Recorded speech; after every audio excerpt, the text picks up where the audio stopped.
parabéns por estar investindo aí no seu conhecimento, na sua formação em psicologia perinatal.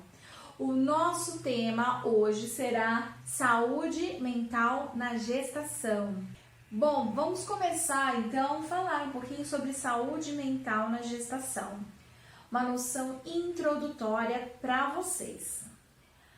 A psicologia da gravidez, ela existe principalmente porque existem características muito específicas que ocorrem no momento de gestação.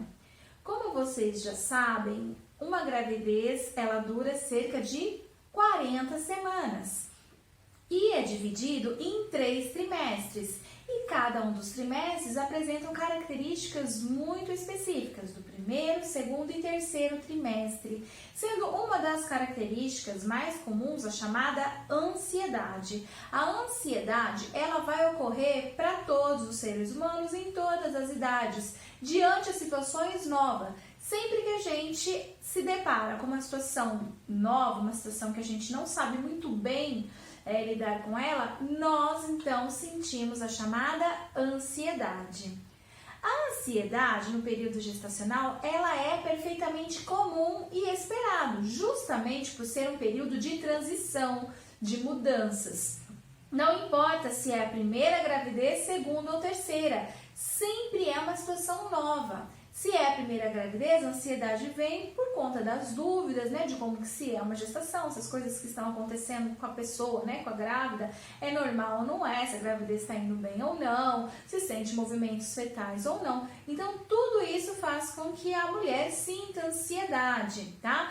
Ou a gravidez pode não ter sido esperada, pode não ter sido planejada e desejada, e isso também faz com que a mulher apresente aí ansiedade. Então, vamos entender que a ansiedade, ela é normal no período gestacional. A gente realmente espera que elas passem aí por um momento de ansiedade em qualquer uma das gestações, sendo primeira, segunda ou terceira. Afinal de contas, ser mãe de 2 filhos é diferente de ser mãe de 1, mãe de 3 filhos é diferente de 2 e por aí vai, ok? Então, a ansiedade, pessoal, é normal. Quando nós falamos em ansiedade, é inevitável a gente também falar um pouquinho sobre estresse. O estresse também ele ocorre diante de situações novas. O estresse é uma reação do organismo diante a um evento estressor.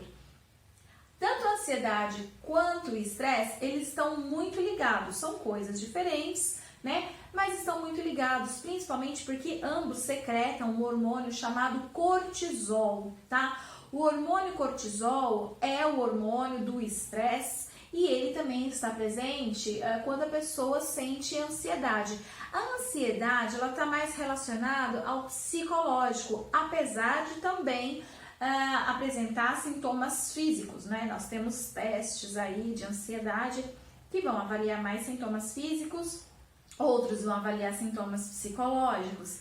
Entretanto, quando a gente pensa em ansiedade, são características de alterações emocionais significativas e essas alterações emocionais significativas, elas vão se manifestar no corpo da pessoa também, é claro, porque justamente existe aí o hormônio cortisol sendo liberado na corrente sanguínea da pessoa.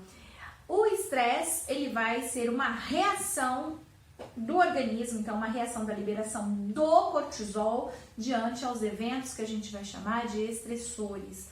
Então é importante a gente saber que o estresse também é comum e também é esperado no momento de gestação, principalmente porque é um momento novo, um momento de transformações, é um momento de mudanças na vida da pessoa, da mulher, do casal, do homem, da família, tá? Então, quando a gente tem essas mudanças aí ocorrendo, nós temos a liberação do hormônio chamado, então, cortisol, lembrando que ele vai ser presente tanto na ansiedade quanto no estresse e que ambos são comuns e esperados na gestação, ok?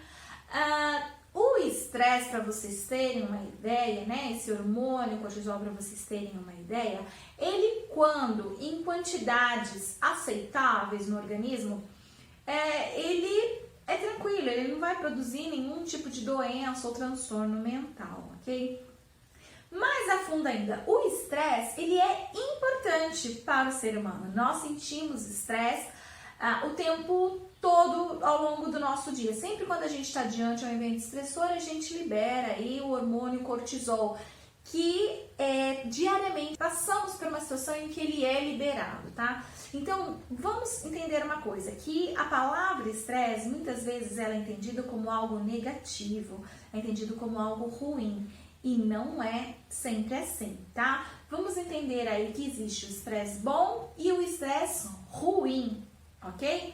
Nós temos aí no estresse bom, diante aquelas situações que são boas, que são prazerosas, como por exemplo quando você vai casar, então você sabe que você vai casar, que está próximo ao seu casamento, ou que você vai ter um bebê, que vai ser mãe, ou que você tem uma mudança de emprego, finalmente você conseguiu o emprego dos seus sonhos e tal.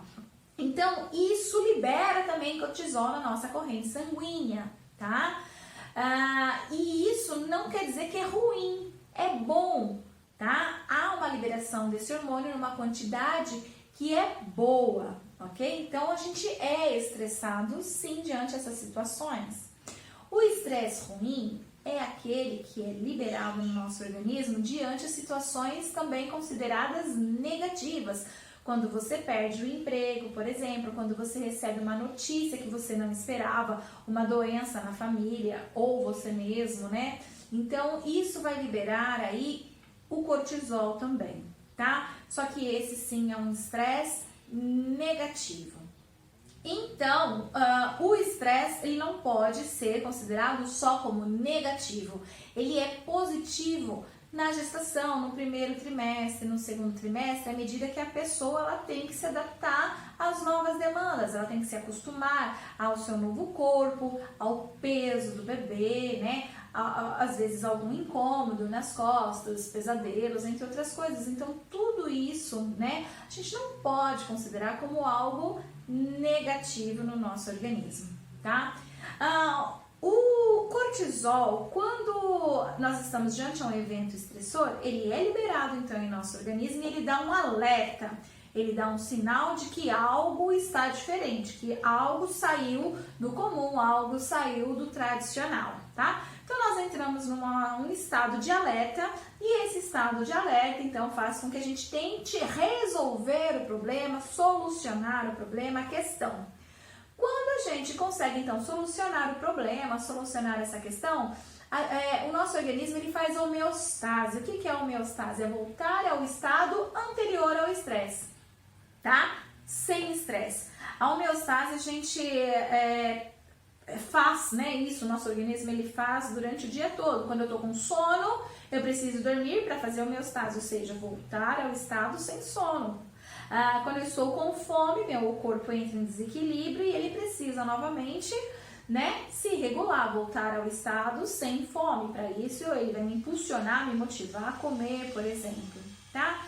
Então, isso seria homeostase, é voltar ao estado inicial sem a manifestação daquilo que incomoda, né?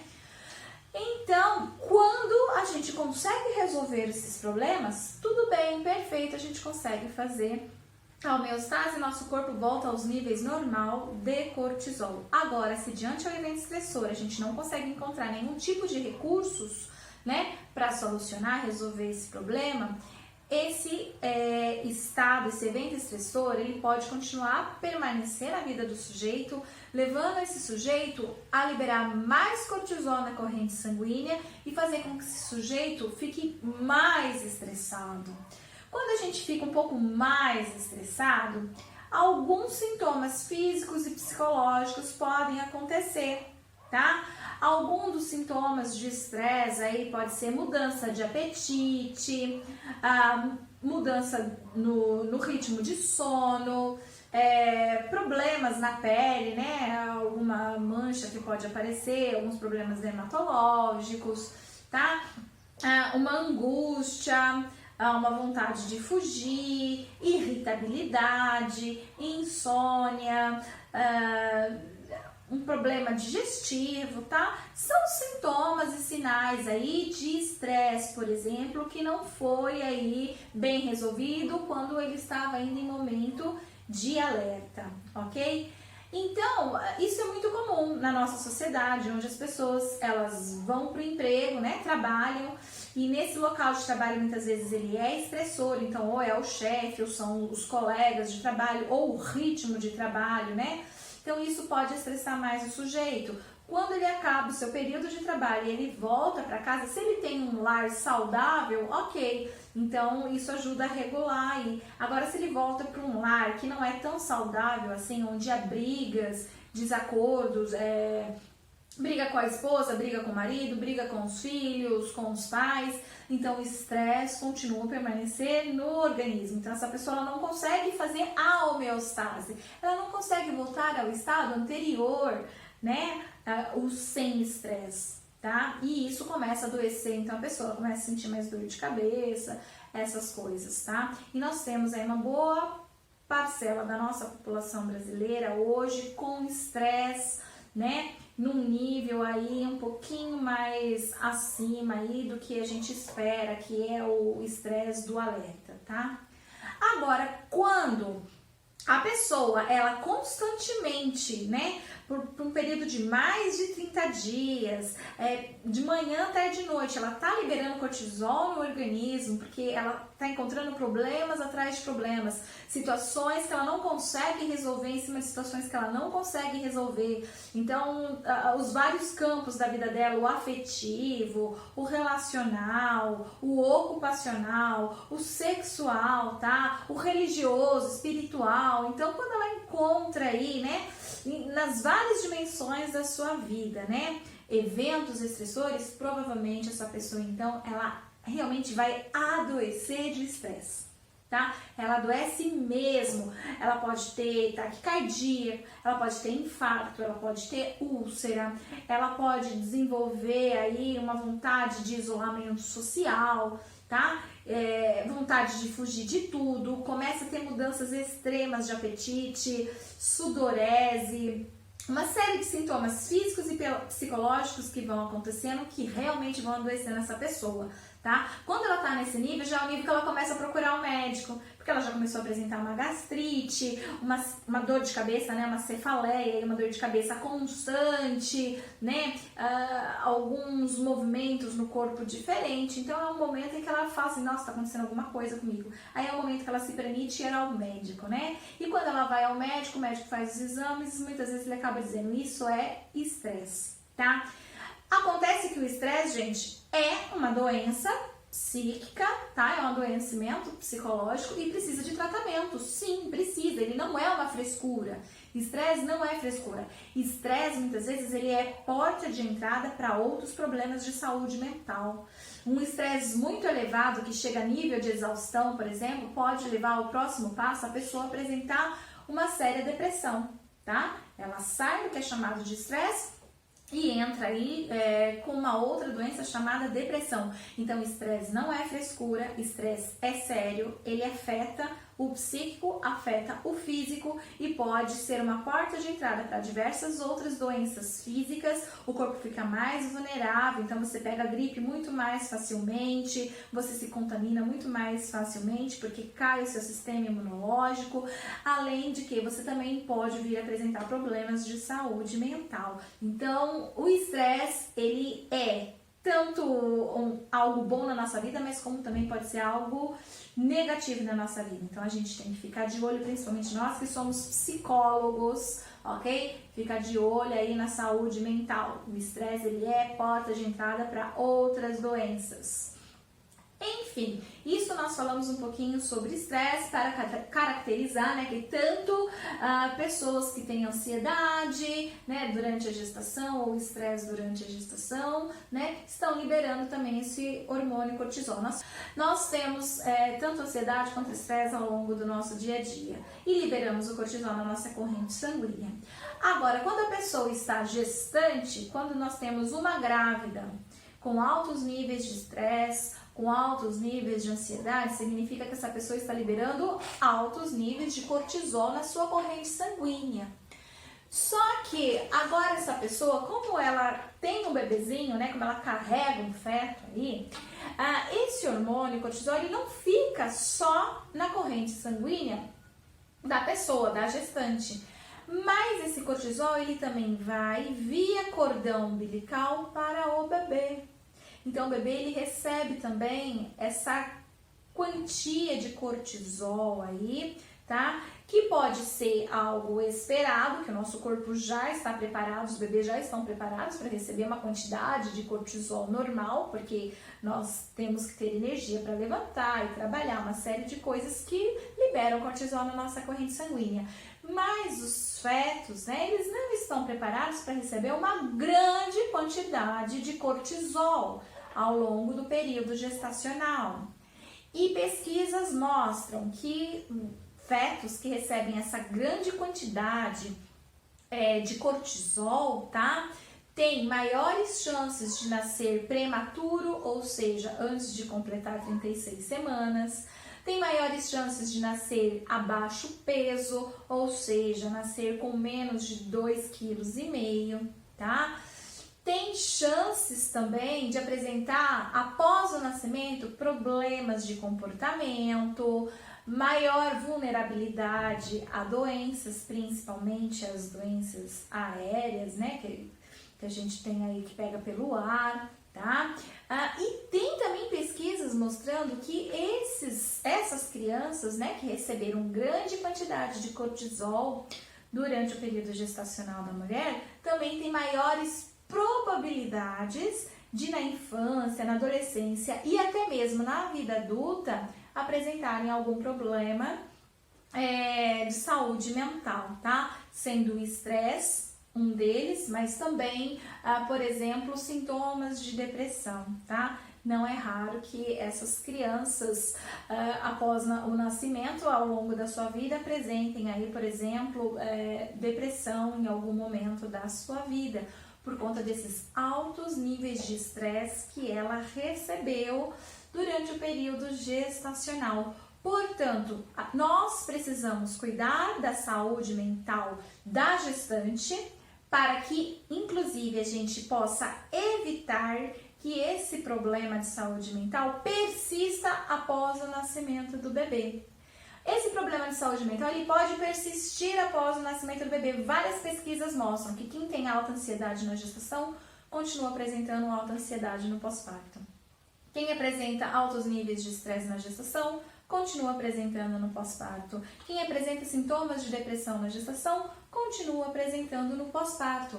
Então, é muito importante que a gente cuide da saúde mental da gestante ao longo da gestação, principalmente para evitar que tenha cronicidade desses sintomas, ou seja, que eles continuem a persistir no pós-parto, dificultando inclusive a relação mãe-bebê. Imaginem vocês que uma mãe totalmente estressada, uma mãe totalmente ansiosa, né? Como que ela tem, né, condições psíquicas de cuidar de forma adequada do bebê, né? A mensagem que ela passa ao cuidar do bebê não é uma mensagem muito positiva, mas negativa. E isso pode influenciar, então, nessa relação mãe-bebê, pode influenciar na vinculação mãe-bebê. Então, nós precisamos sim cuidar da saúde mental da mulher, para que a gente evite que ela continue a apresentar esses problemas de saúde mental no pós-parto, para que a gente evite uma relação mãe-bebê conturbada, para que a gente evite uma relação conjugal também conturbada após o nascimento dessa criança e também para que a gente possa prevenir futuros problemas de saúde mental no próprio bebê. Ou para que a gente possa prevenir um nascimento prematuro, um nascimento abaixo do peso, crianças que tenham problemas de comportamento, né, ao longo da sua infância e adolescência, por exemplo. Então, por isso que é tão importante a gente cuidar da saúde mental de mulheres no período gestacional. É claro que seria maravilhoso se a gente pudesse ter uma política pública de saúde, que a gente pudesse cuidar desde o antes da mulher engravidar, que a gente tivesse um planejamento familiar de forma eficaz, que ele corresse de verdade no nosso país, que ele não fosse apenas um planejamento familiar onde oferece camisinha de graça no posto e pílula anticoncepcional, ou que faça vasectomia ou laqueadura em homens e mulheres. Isso não é planejamento familiar, isso são métodos contraceptivos. Planejamento familiar é você empoderar a pessoa, homem, mulher e o casal nas suas decisões de se quer ter filho, quantos filhos quer ter e quando quer ter, né? Isso é planejamento familiar, é empoderar a pessoa para que ela realmente possa fazer um planejamento. Não basta entregar camisinha, unidades básicas de saúde de forma gratuita, mas não ensinar como usar. É isso mesmo, tem pessoas que acham que sabem como usar camisinha e não sabem. Tem que olhar a validade, tem que guardar de forma certa no bolso, tem forma certa de colocar, tem forma certa de retirar e descartar o produto. Existe forma certa da gente tomar pílula anticoncepcional, né? Tem pessoas que esquecem de tomar um dia, 2 dias e voltam a tomar e tem relação sexual sem camisinha acreditando que tá tudo bem. E não está. Então nós precisamos de informação, sim, precisamos levar informação para a população, fazer um bom planejamento familiar. Nesse planejamento familiar é importante já se fazer uma avaliação também do estado psíquico das pessoas, para que a gente possa ter aí um prognóstico melhor no período gestacional, tá? Mas infelizmente o que a gente tem ainda hoje no país é já uma avaliação, mas só no momento da gestação. Isso quando a gente tem, porque a psicologia perinatal é um campo muito inexplorado ainda no nosso país. O Brasil nem sabe o que é psicólogo perinatal. Muitos psicólogos nunca ouviram falar da psicologia perinatal, nem sabem que existe essa área e que existem profissionais capacitados para fazer atendimento nesse momento de gestação, parto e pós-parto.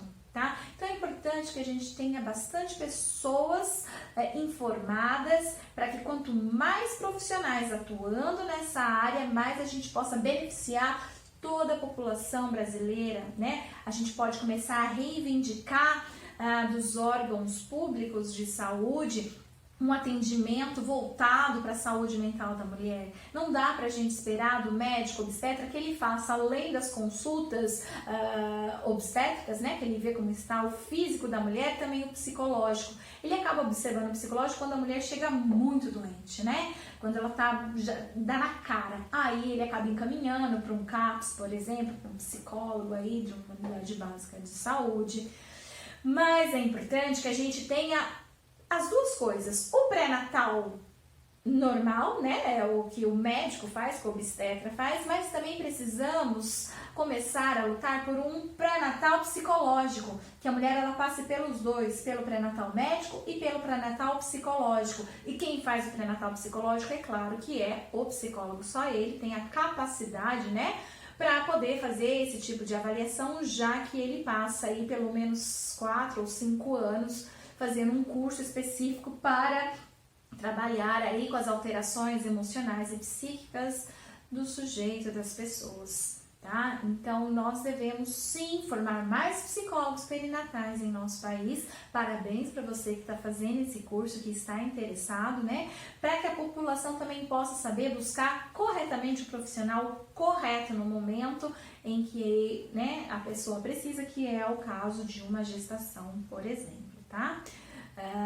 Que a mulher, ou no pós-parto, né, que ela possa procurar o profissional aí adequado. Bom, voltamos a falar então sobre a saúde mental. Nós sabemos que mais de 50% da população brasileira não planeja a gestação. Então, quando elas recebem a notícia de uma gravidez, elas assustam, né? É um choque, é um baque, coisas passam pela cabeça da mulher, né? Nesse momento, quando ela tem o diagnóstico de que ela está grávida. Então, se é um momento em que ela não estava esperando de jeito nenhum aquela gestação, ela pode vir a adoecer psiquicamente, tá? Não é para todas, é claro que as alterações emocionais nem sempre são para o adoecimento psíquico. É claro que você ter um pouquinho de ansiedade, um pouquinho de estresse diante daquela situação que te incomodou, algumas reações negativas, como é o caso da ambivalência, que tem o lado positivo, o lado negativo. Então isso tudo é perfeitamente normal, esperado e até, por que não dizer, saudável, né? Já que é uma novidade, algo diferente que está acontecendo na vida da mulher.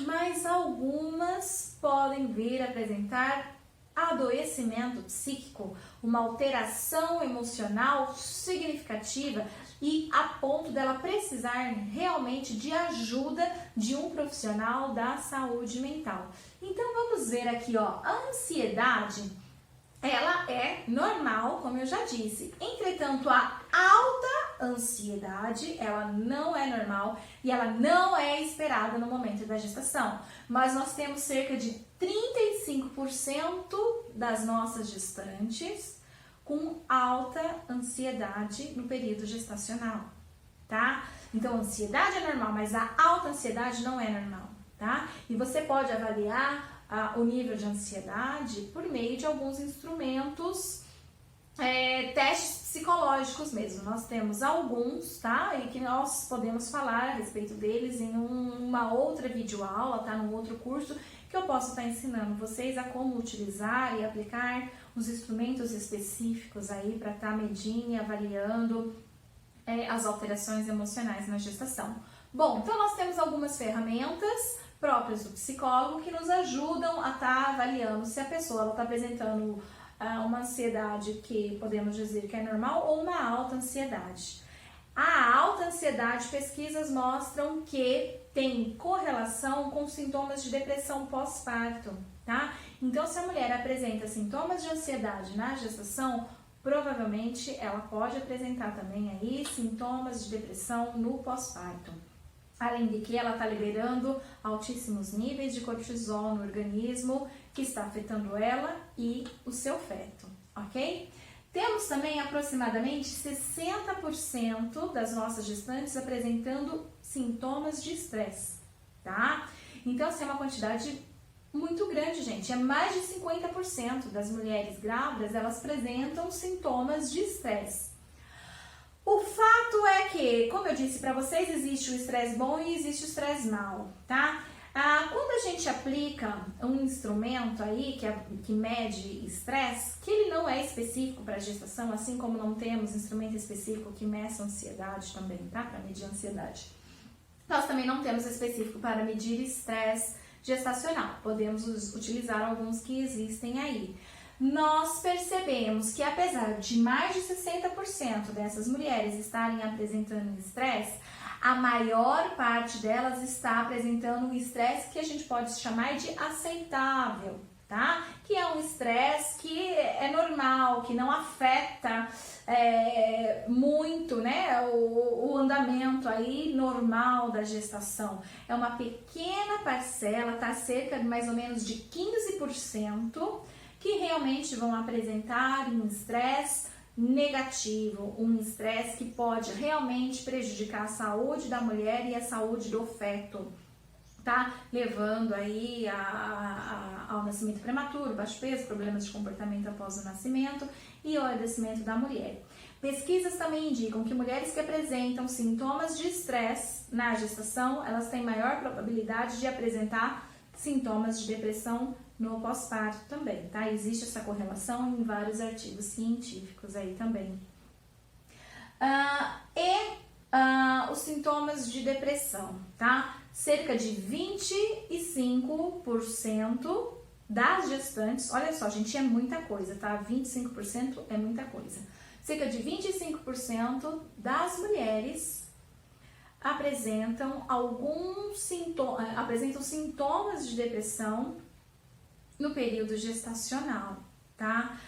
Aqui, então, a gente pode tirar, né, aquele mito de que quando a mulher tá grávida, ela tá plena e feliz, né? Se 25% da população, né, tá apresentando sintomas de depressão, olha só, é muita coisa. Então, isso significa que nem toda mulher que está grávida, né, está plena e feliz, tá? Sintomas de depressão são apresentados também. A gente também tem alguns recursos aí da psicologia, testes psicológicos que a gente pode fazer justamente para medir aí os sintomas de depressão. Se, né, a mulher apresenta, é importante sempre o encaminhamento para um atendimento especializado, ou com psicólogo ou com psiquiatra, por exemplo, mas é importante que essa pessoa seja encaminhada. Apresentou altos níveis de estresse, apresentou estresse em níveis muito avançados, como por exemplo exaustão e sintomas de depressão, é preciso sim estar encaminhando essa pessoa para um profissional da saúde mental, tá? Por isso precisamos de mais psicólogos perinatais em nosso país, para que essas mulheres possam ser encaminhadas para o nosso atendimento, porque hoje nós temos, a realidade é essa, e não temos profissionais para estar atendendo essas mulheres, tá? O obstetra, ele não faz o papel também de psicólogo, né? Principalmente no serviço público de saúde, gente, que o pré-natal é basicamente aferir a pressão da pessoa, escutar os batimentos cardíacos e só, né? Fazer algumas perguntinhas e só, tá? É muito rápido. Não dá tempo dele ficar ainda fazendo psicoterapia, né? Com essas gestantes. Então, por isso que precisamos, tá? Se você tem aí um amigo que é psicólogo, convide ele para conhecer essa área. Pode ser que ele goste, pode ser que ele possa contribuir bastante aí. Se você conhece um amigo que é psicólogo, já atende em clínica, fale para ele a respeito desses cursos nossos também, porque assim pode ajudá-lo, né? Apesar dele não ser um psicólogo perinatal, mas um psicólogo clínico que atende aí diversas demandas, por exemplo, mas se ele receber aí uma gestante, ele tem esse tipo de conhecimento que você está tendo e que é muito importante. O que é importante dizer aqui também, tá? Existem outros problemas de saúde mental que podem ocorrer durante a gestação. A mulher pode desenvolver transtorno obsessivo compulsivo, ela pode desenvolver algum tipo de fobia, ela pode desenvolver esquizofrenia, tá? Psicose, né? Então, esses outros problemas de saúde mental, eles também podem ocorrer, mas eles são menos frequentes, tá? Eles têm uma prevalência muito inferior. Então, não vou estar falando agora desses para vocês, tá? Justamente porque eles são mais específicos e pouco observado aí no momento gestacional. Mas, por exemplo, a psicose, ela é um problema de saúde mental grave, tá? Então, se a gente tem aí uma gestante com psicose durante a gestação, o que é psicose, gente? É sair fora da realidade, é cindir com a realidade. É a pessoa, de repente, negar que está grávida, todo mundo vê que ela olha e fala assim, não, eu não tô grávida, imagina, eu não engravidei, né? Ela cinge com a realidade, de verdade, ela não tá mentindo, ela realmente não sabe e não acredita que está grávida, por exemplo. Ela pode estar ouvindo vozes, né? Vozes que dizem alguma coisa para ela até sabe que está grávida, mas ela fica ouvindo vozes, tá? Dizendo alguma coisa para ela a respeito dela ou do bebê, né? Ela pode se sentir perseguida, né? Ela pode ter uma ansiedade persecutória, né? Que tá todo mundo seguindo ela, todo mundo vigiando ela, que há câmeras escondidas na casa, por exemplo, tá? Ela pode ver coisas, ver pessoas, ver monstro, ver ET, né? Está visualizando coisas que ninguém mais vê, né? Coisas que só ela consegue ver porque ela está doente. Isso é uma doença grave, tá? Esse tipo de doença necessariamente precisa ter acompanhamento de um psiquiatra também, ok? É imprescindível. Então é importante a gente saber aqui que esses problemas de saúde mental a gente pode atender, a gente pode tratar e dependendo da gravidade é necessário um psiquiatra também, é necessário medicação também. Então se a depressão aqui ela tá profunda, por exemplo, muito severa, a pessoa realmente está pensando em se matar, realmente ela quer pôr um fim em tudo, ela não consegue mais sair da sua cama, não consegue fazer e pensar em mais nada, não se atreva a querer atender só você. Essa pessoa precisa sim de um psiquiatra, é importante estar levando essa pessoa também para passar por consulta psiquiátrica. Ele vai fazer a avaliação de qual é o melhor medicamento que essa pessoa vai receber. E quando essa pessoa estiver passando pelo psiquiatra, estiver medicalizada, então aí você também pode estar oferecendo a psicoterapia, ok? Se ela já estiver fazendo a psicoterapia com o próprio psiquiatra, provavelmente ele não vai estar encaminhando para você. Mas alguns preferem ficar só com o medicamento, só com o diagnóstico e a psicoterapia um psicólogo pode estar realizando, tá? Então isso é muito importante a gente saber também, tá? Que dependendo aqui da gravidade, é importante também estar com um psiquiatra. Quando a gente tem uma depressão leve, tá? A pessoa apresenta sintomas de depressão mais leve, é opcional, não é necessariamente a pessoa precisa de remédio e tal, né? A gente consegue trabalhar aí tranquilamente com alguns sintomas mais leves, principalmente porque os nossos testes, né, eles não dão diagnóstico de depressão ou de algum transtorno. Nós não temos, né, instrumentos que deem diagnósticos de transtornos. Quem dá diagnóstico dos transtornos são realmente os psiquiatras, só eles podem dar esse tipo, né, de diagnóstico, certo? Nós podemos fazer psicoterapia, é isso que nós fazemos, ok? Bom, então nós temos aqui o dos mais prevalentes, tá? Lembrando que o mais perigoso de todos ainda é a psicose, tá? Que pode levar a pessoa a cometer suicídio ou depois que a criança nascer, o infanticídio. Então precisamos realmente aí de um suporte do psiquiatra, ok? Bom, então aqui, o que é importante a gente saber? Que nós temos uma boa parte da população de gestantes apresentando sintomas de estresse, ansiedade ou depressão, e também temos aí uma alta probabilidade de que esses sintomas não tratados permaneçam no puerpério. É importante saber que no puerpério essas porcentagens caem, tá? Elas não aumentam e muitas vezes ela também não fica a mesma, tá? Elas diminuem. No puerpério, a ansiedade ela cai para mais ou menos 30%, o estresse cai para mais ou menos 40% e a depressão cai para mais ou menos 15 a 20%, ok? Então, gente, aquela história de que o adoecimento é mais comum no pós-parto é mentira. Pesquisas atuais feitas no Brasil e fora do Brasil comprovam isso. Que os problemas de saúde mentais, como ansiedade, estresse e depressão, eles são mais prevalentes na gestação do que no pós-parto. Então, se a gente trabalhar isso na gestação, há uma grande possibilidade de a gente prevenir que ele continue no pós-parto. E se a gente nada fizer, aumenta as chances, então, de continuar o problema e de pior ainda, ele piorar, se agravar mais, ok? Espero que vocês tenham gostado dessa aula e que isso motive a vocês fazerem várias outras aulas, né, conhecerem um pouco mais aí a respeito da psicologia perinatal, ok? Um abraço para vocês, tchau, tchau!